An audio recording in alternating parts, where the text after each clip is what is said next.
6 months ago, my wife looked like this and thought she was fit and healthy, but she based that on the bathroom scales and Instagram snaps. So when she tried to exercise properly for the first time ever, found that there was more to it than holiday photos. So that's the warm-up done.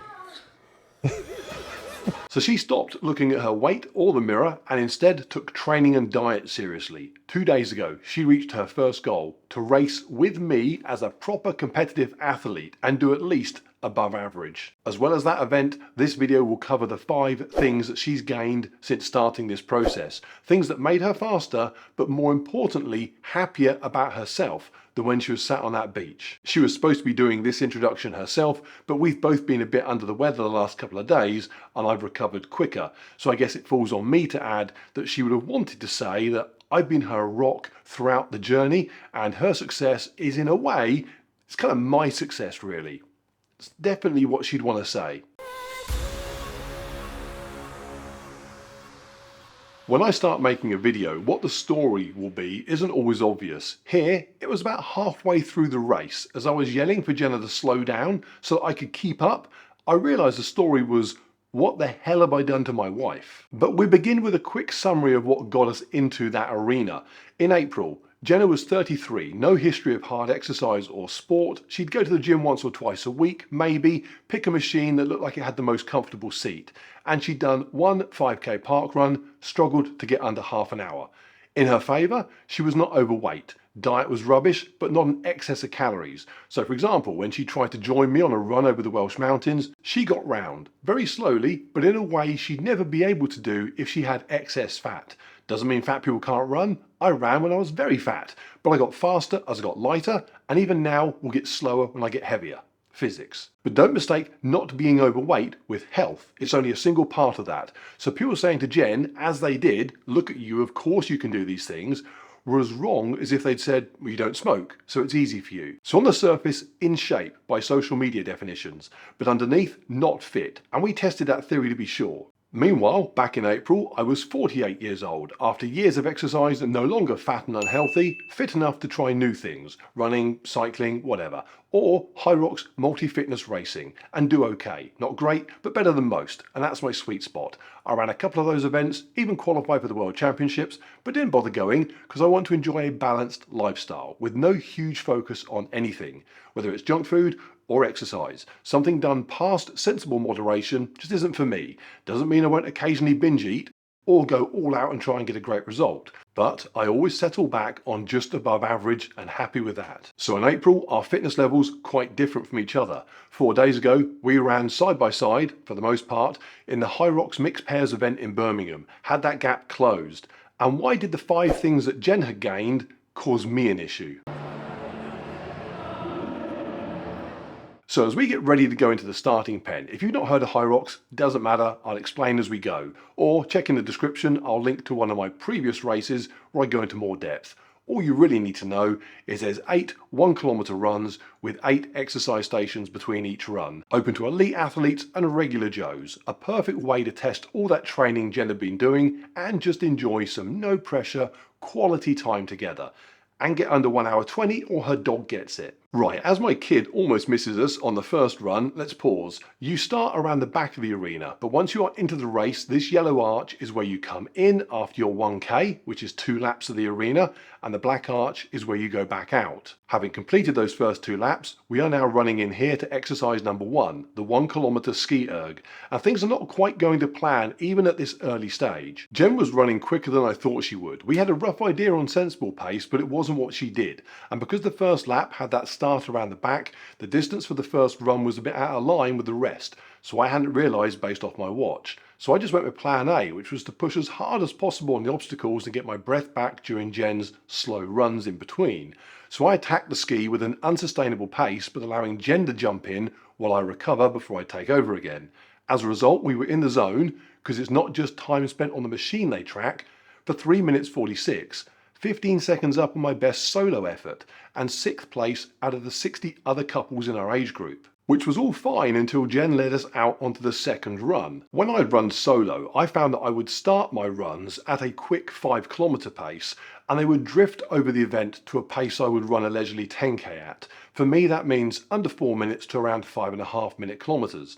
I assumed Jen might do the same. Her fast 5K, when we last tested it, was around 5.5 minutes per kilometre. A leisurely 10 for her, probably closer to 7-minute kilometres. But she was going close to 5s here. Hence, I'm running behind thinking, I hope she slows down or her later times are going to crash. I'll be carrying her around. So still not quite grasping the situation, we come into station number 2, the push. Now, there is no rule in HYROX that says what either partner has to do on any exercise. There should be, but there isn't. You both got to run, but share the tasks how you like. In fact, one of you could do all the obstacles, the other could just watch. So I attack it, thinking I'll rest in a minute on the run. And while the sled weight for women is lower, in mixed pairs you both use the men's weight of 125 kilos plus sled. Jen's body weight is 53 kilos, I'm 105, so our thinking was I would do most rather than her wasting energy for just a few meters of ground. And 6 months ago, her first serious attempts at deadlifts and squats, any sort of free weight stuff, suggested the HYROX strength components would be an issue. During the summer, we even did a test, and she struggled to get a sled moving. But she has gained strength. When I was toast, she dived in and shoved it, and I watched her and was glad of the rest. So we came out of that again, 15 seconds up on what I've done solo, 18th in our group. But as you can see, the running was starting to hurt me. In fact, I lost her at one point, given a few spectators had started to recognise us. Closing that gap down was fueled by glycogen reserves and extreme embarrassment. Should also add, when I talk about age groups, we are in with the 60 other couples who have an average age between them between 40 and 49, our average 41. Total number of mixed couples across all ages, 256. So as an example of how much confidence I had in Jen and how tired I was getting, I got her to dive straight onto the rope pool first. Again, it's a big weight relative to her body weight. It's 75 kilos plus the sled that the open division men use. When Jen started this whole process, we thought her aerobic fitness would improve nicely. She didn't have to do what I had done when I began exercising, which was focus on losing weight as a priority first. She just jumped straight into getting fitter. But getting stronger, getting more powerful at 33, when you've never done it before, we assumed that would be a much slower grind. But she did way more of the pulling than we had planned and took advantage of her second gain, which is a fun one because 6 months ago she would have regarded it as a massive negative. She has more size, she's bigger, 2 kilograms heavier, and the body fat she did have is lower, so she's put on extra muscle. You might think that's good. I would. More contributing weight, less non-contributing weight. But last year, if I'd said to her the result of any training would be bigger muscles, extra weight, she would have quit all exercise, even the machines with the comfy seats.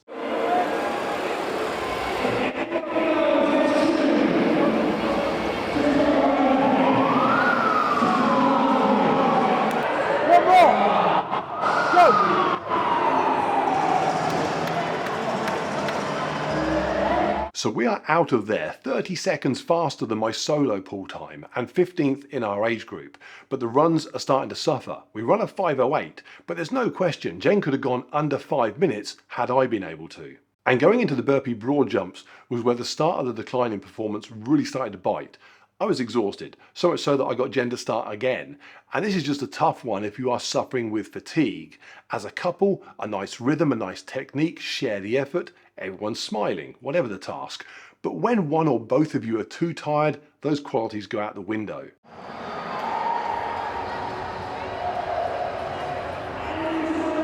Two more! Let's go! One more!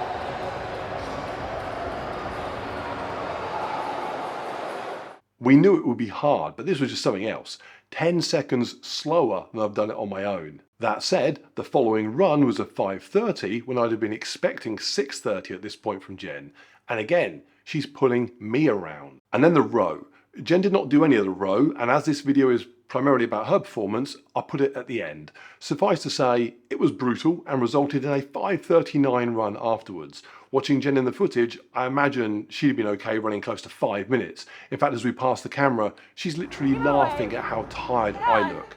I've been on many runs with Jen where she's been exhausted. She doesn't laugh, ever.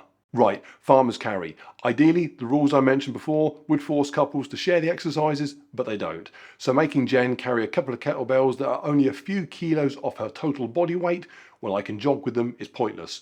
We got a 1:35, which is a few seconds slower than I've done solo, but good enough for 7th in our age group. and out to run again. And then our slowest run of the whole event, a 5:47. It is the slowest kilometre I have ever run at a HYROX. I expected this race would yield my slowest ever lap. I just didn't expect it to be caused by me. Had I not had Jen's shoes to fixate on and follow, I'd have probably run over 6 minutes. Jen has gained speed. Annoyingly, every single time she trains fast in running in the gym, she moans that she gets as out of breath and tired as she always has. I've spent the last 6 months explaining to her that that might be the case, but she's going faster and faster. So I knew she was getting quicker. I just didn't realise either how quick or that she would still be going that quick this deep into the race. Because she doesn't just have new speed, her fourth gain is endurance. Our pre-race plan was for me to come into the 20-kilo lunges and smash out the first 20 metres while she had a rest. That is not what happened. I thought she'd be turning in really slow runs by now and I'd be having to pick up the slack on the exercises. The opposite was happening. She was being slowed by me on the running and I was not able to contribute to the tasks the way we'd hoped.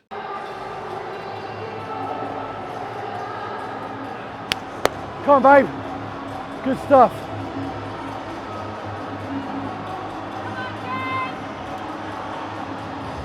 I'm ready when you are. Got it. Drop.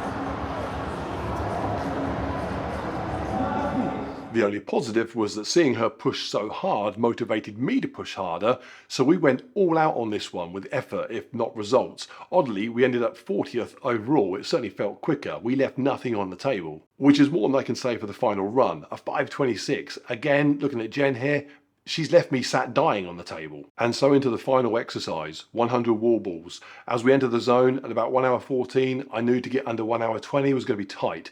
We needed to get this done in under 6 minutes. And I have done on my first HYROX wall balls taking longer than 6 minutes. So I know it's quite possible to spend that long here. I've said in other videos that wall balls is often more mental than physical. You are minutes away from the finish line, so if you get your head right, you can just sort of put the pain to one side. But it's easier for me to say that. A 10-foot target I need to hit is only a few inches above my reach and the ball just 6 kilos. For Jen, even the 9-foot ladies target is a long way up for her and the ball more than 10% of her body weight. So it's pretty physical and mental for her. And here was her 5th gain, and probably the coolest thing to have gained out of the whole process, mental attitude. Every time I was done, she stepped back in and threw the ball till she could physically not throw the ball anymore. Throughout her training, stopping, quitting, when she might have had a bit extra left has been a recurring issue, and as somebody with no real sporting background, so has never had any sensible reason to push way beyond discomfort, it's perfectly normal that it would take her some time to get used to the idea of moving forward when everything tells you to just go sit down.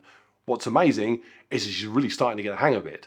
Just in time. We got our wall balls in 5:37, 49th in our age group, but I was keeping an eye on the clock and all we really wanted to try and do here was get that sub 120.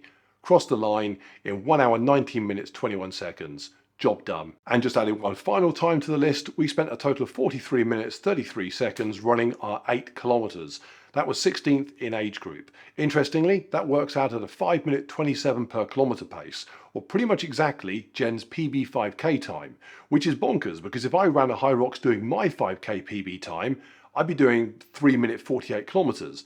That isn't remotely the speed I run a HYROX at solo. So in summary, it would be very easy to just say, well, Jen worked out a lot and trained very hard and performed better than we'd expected. But there is more going on here, especially for newbies to take from this video.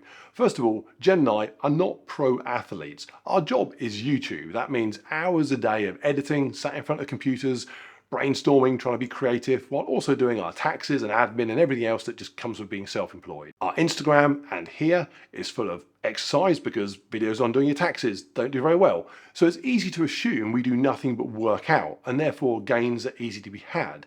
And therefore could demoralize yourself with the, well, of course they can do it attitude. But the reality is we try and do some exercise daily and at times we may even do a weight session in the morning and a cardio session at night. But we are also just as likely to take an extra day or 2 or 3 off completely and eat some rubbish. We've got kids and dogs and family. Neither of us have a sports background from when we were young, and we both spent the majority of our adult lives doing no exercise at all. We are not doing something others can't do. Okay, so to wrap up, lots of our individual times were a lot better than 28th overall. So what caused the final placement? Me. I made a couple of errors. Going hell for leather on the early stations was only ever going to be viable if the runs in between were slow. Had I paid attention to what Jen had been doing in training with her running, or indeed was doing in those early runs in the race, I'd realised sooner that we should just chilled out on the exercises. The problem is there's often only 10 seconds or so separating an amazing exercise time from just okay, yet the extra effort required to get the better time is extreme, and if it then kills your run time or your rock zone time, more on that in a second, it's a false economy, because the difference between quick and slow run times just adds up to minutes. And what then compounded that issue was my second mistake. In April, my fitness performance was obviously significantly above Jen's. During something like a HYROX, moments of fatigue would spike my performance down, but back then I'd still never dropped to her level no matter how tired I got. What I thought would happen in Birmingham was that she would perform at a level way higher than April, but still be the weak link throughout the event. So while she trained incredibly hard for the last 6 months, I thought, I don't really need to, and my diet has been pretty shoddy too. In fact, I raced at 105 kilos, which is 10 more than ideal. On top of that, I've done some ridiculous challenges that have left me dealing with injuries and slow recovery. And basically been an idiot. The result is lowered performance for me, and suddenly an exhausted me is at times now the limiting factor. And aside from the runs, the other place it was obvious was the rock zone, which is the area between exercise stations and getting back out onto the track, where we spent a ridiculous amount of time while I tried to sort of compose myself. And then, and this serves me right, the rower. On the surface, our row time of 4 minutes 2 seconds was pretty fast. Only one couple went quicker, and they were the overall winners. Allowing for getting off and on the machine, I probably did about a 3-minute 30 row. But how that compares to others is not really the issue here. I am something of a one-trick pony, and that was my one trick. We should have come away with one of the fastest row times at the entire event across every category and age group. Instead, we just did all right. And that really wasn't good enough, as Jen did try and explain at the time. You gotta pick it up, come on.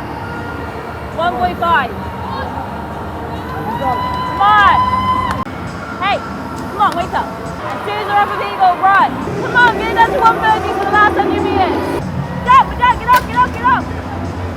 Let's go, go. However, sport has a long history of strong women telling their husbands to pull themselves together. This is going to bother you for the rest of your life. So we are optimistic that I will now join Jen in moving my performance upwards. And our target for HYROX London next month is to go under 1 hour 15 and move from scraping into the top 50% to inside the top 25. And if I ever row over 4 minutes again, she said my dog gets it. Okay, please drop the video a like and subscribe if you've not already done so. There is plenty of stuff coming up on Jen's continuing journey. We have another VO2 max test booked in soon. I'm getting back out on the bicycle as well this week, plus some exciting how fast are videos lined up, so plenty in the works. Shout out to Jen's coach, Jade Skillin, who is responsible for my wife upstaging me. And if you were at Birmingham and saw us and said hi and made us feel a tiny bit famous, thank you ever so much. It genuinely motivates us to keep making content when people tell us that they're enjoying it. And my kid, who did all the filming, was able to see that firsthand. And so now that he's developed a newfound respect for me, he's also asked to do all the filming at London too. Or it could be the free hotel room he gets for the night with his girlfriend. It's one of those two reasons.